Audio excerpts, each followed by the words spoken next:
Assalamualaikum warahmatullahi wabarakatuh. Bismillahirrahmanirrahim. Alhamdulillahirabbil alamin wassalatu wassalamu ala sayyidina Muhammad wa ala alihi wa ashabi ajmain amma ba'du. Berita dari langit kali ini adalah tentang boarding pass ke surga. Ya.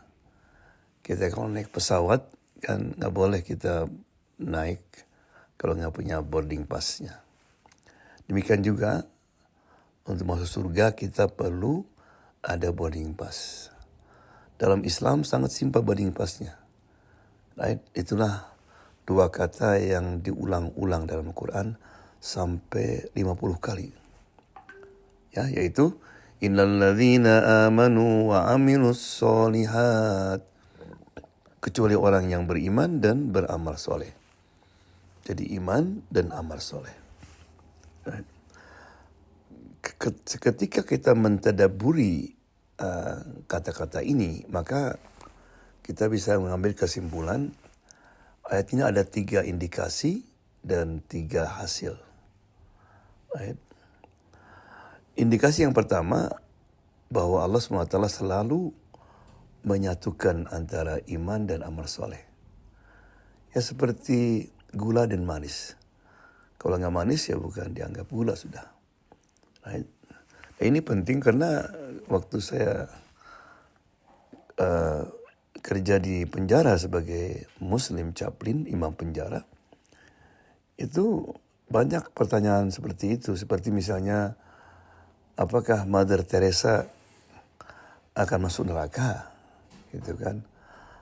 Atau Edison yang menemukan lampu, apakah juga masuk neraka? Bukankah mereka jasanya banyak sekali, artinya punya amal soleh kan? Mother Teresa misalnya, dia pergi kemana-mana itu untuk menyantuni orang-orang yatim piatu, orang miskin. Dia bangun rumah sakit, bangun sekolah di mana-mana kan. Edison, kita sekarang bisa ngomong ini, para pendengar, itu karena jasanya Edison dulu. Ya, jawabannya, saya bilang saya nggak tahu, hanya Allah yang tahu. Namun kalau mereka mati, nggak punya boarding pass, artinya tidak beriman seperti yang sebenarnya. Kayak Mother Teresa kan orang Asia, dia kan Katolik. Jadi kalau dia mati masih percaya Nabi Isa Tuhan, demikian juga Edison, right? Maka sorry, you don't have boarding pass. Right? Atau kadang-kadang ada juga seorang Muslim itu kan yang sebaliknya. Ya yang penting itu hati lah gitu kan. Saya meskipun nggak salat, nggak puasa, tapi saya punya iman. Nah, itu juga nggak bisa. Right? Oleh karena itu dalam Al-Quran ketika Allah menerangkan tentang cahaya yang akan keluar dari badan kita, right? Yas'a nuruhum baina aydihim wa min aymanihim. Nanti cahaya akan keluar ketika kita lewat Siratul Mustaqim, itu perlu cahaya itu. Nah, dalam Quran mengatakan cahaya keluar di mana? Dari depan dan dari kanan. Depan artinya apa? Iman. Dari hati. Kanan amal soleh. Jadi cahaya nggak akan timbul kalau nggak ada kedua-duanya. Itu yang pertama, ya. Jadi nggak bisa dipisahkan antara iman dan amal soleh atau amal soleh dan iman. Yang kedua, Allah menggunakan kata-kata wa amilus solihat, amilu bukan fa'alu. Apa bedanya? Bedanya dalam bahasa Arab itu kata-kata fa'ala itu kalau perbuatan yang sekali. Right? Alam taro kaifa fa'ala rabbuka bi ashabil fil. Tidakkah Anda tahu apa yang Allah perbuat kepada pasukan gajah? Berapa kali kejadian itu? Kejadian sekali saja kan. Itu. Jadi berarti amal itu bukan hanya sekali. Maka seorang muslim harus selalu aktif. Fa idza faragta fansub. Artinya kalau sudah selesai suatu amal, maka teruskan amal yang lain. Sudah selesai puasa Ramadan, ya puasa 6 Syawal misalnya. puasa Senin Kemis, puasa Ayyamul Bid, gitu kan. Oleh karena itu kenapa Islam itu tersebar dengan cepat, karena orang Muslim dulu bukan hanya dia mendirikan diri sendiri, salat tahajud apa Quran, enggak. Mereka tersebar kemana-mana. Ya, waktu Nabi khutbatul wada itu ada sekitar 130.000 sahabat yang hadir. Tapi yang dikubur di dua kuburan terkenal, yaitu Baqi di Madinah, Ma'la di Mekah, itu jumlah sahabat yang dikubur di situ itu katanya sekitar hampir kurang 30-an. Berarti 100 lebih sahabat itu meninggal. Di mana meninggalnya? Itu di Afrika, di Asia, di Amerika Latin, right? Di Eropa malah. Right? Di mana kuburannya Abu Ayyub Al-Ansari? Di dekat Istanbul dia jalan kaki untuk berdakwah ke Turki. Kemudian juga kakaknya Abdullah bin Abbas Khaitham itu meninggal di Cina. Ya, kuburan di sini, jalan kaki dia sampai ke Cina. Cina dia. Ya. Jadi begitu, seorang Muslim itu harus selalu aktif dan giat. Makanya ketika salah seorang student dari Andalusia pergi ke Madinah untuk belajar sama Imam Malik. Lagi anak-anak belajar, tiba-tiba ada orang bawa gajah ke Madinah. Orang Madinah nggak pernah lihat gajah. Semua murid Imam Malik, anak-anak pada kabur, lari semua ingin lihat gajah kan. Tapi Yahya dia tetap di situ. Ditegur sama Malik, kau kamu kenapa nggak ikutan?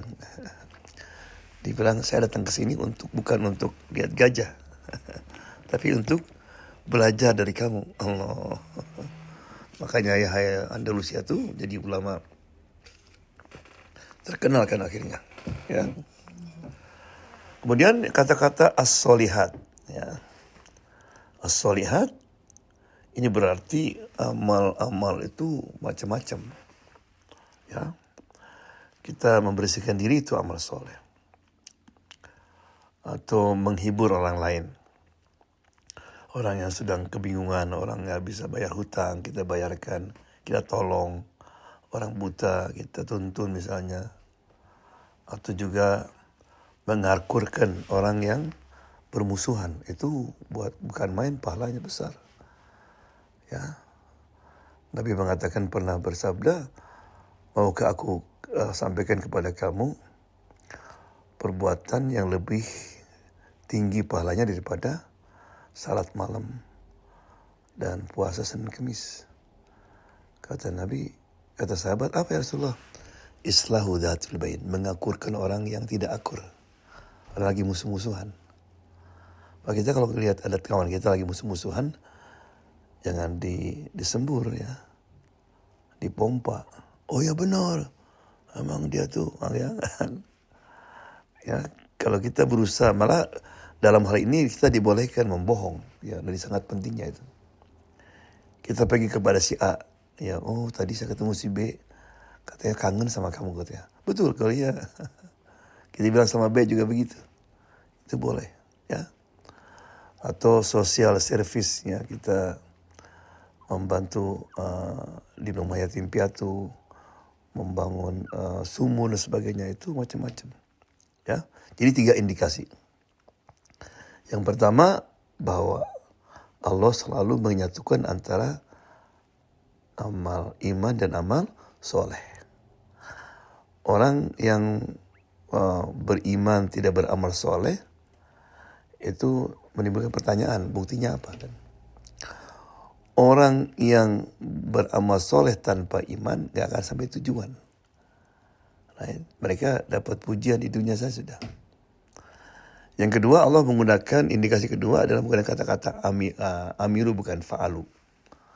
Berarti setelah kita selesai berbuat kebaikan, amal soleh yang satu, teruskan yang lain.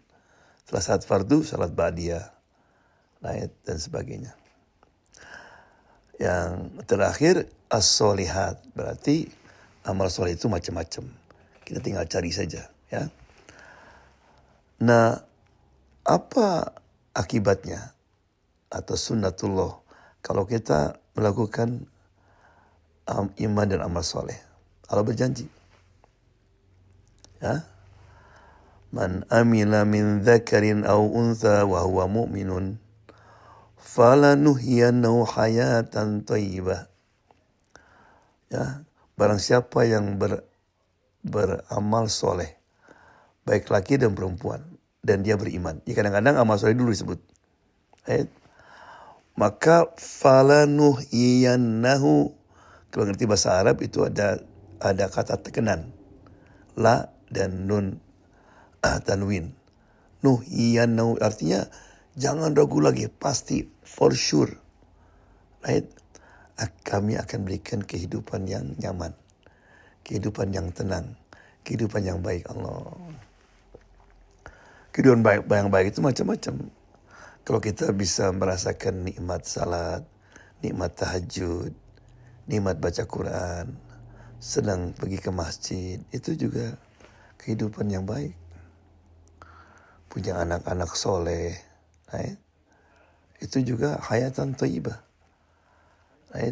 Disebut dengan qurratu ayun. Punya istri, punya anak, kalau dipandang itu menyejukkan mata. Ya, itu bukan main itu. Ada dulu di Syria ada orang punya anak 16. Subhanallah. Anak 11 semuanya berhasil. Ada yang jadi dentist, ada yang jadi insinyur, jadi dokter, macam-macam sudah, businessman. Tapi semuanya hafal Quran. Allah, 16 hafiz. Allah. Bukankah itu penyejuk hati, penyejuk mata, ya? Itu hayatan thayyibah. Ya. Sebaliknya, orang yang tidak memiliki amal soleh dan iman, tapi memiliki semua dunia, sehat, terkenal, kaya, macam-macam sudah, tapi bunuh diri, itu banyak di Amerika. Bunuh diri, ya.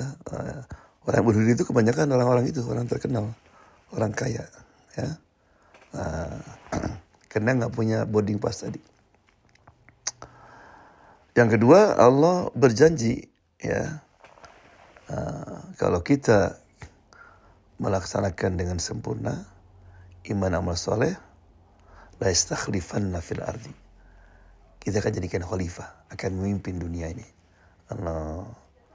Jadi selama ini kepemimpinan nggak diberikan kepada kita, ya kita memenuhi syaratnya. Imannya lemah, atau punya iman kuat tapi nggak ada amal solehnya. Sedangkan keuntungan yang ketiga, orang yang punya iman dan amal soleh itu tidak akan merugi, hidupnya nggak akan rugi. Allah berjanji, wal asri innal insana lafi khus, demi masa semua orang akan merugi.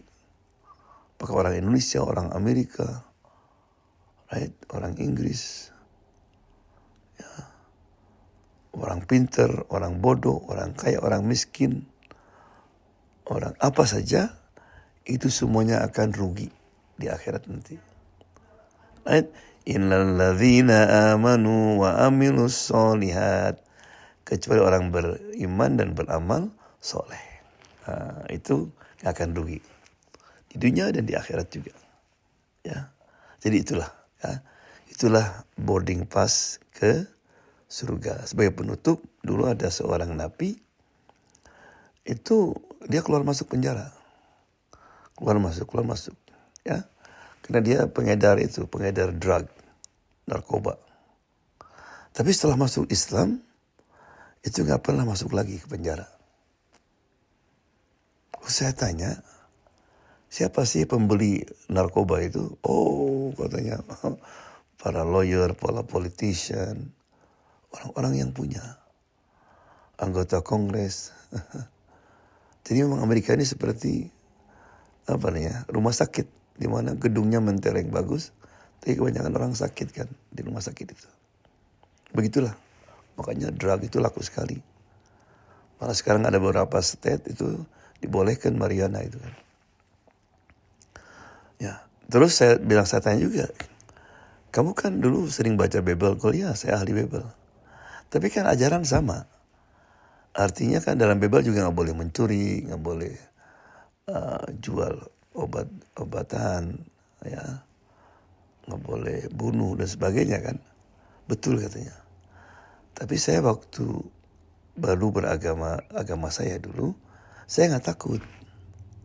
Karena ada kepercayaan, as long as you believe that Jesus is Savior, khalas.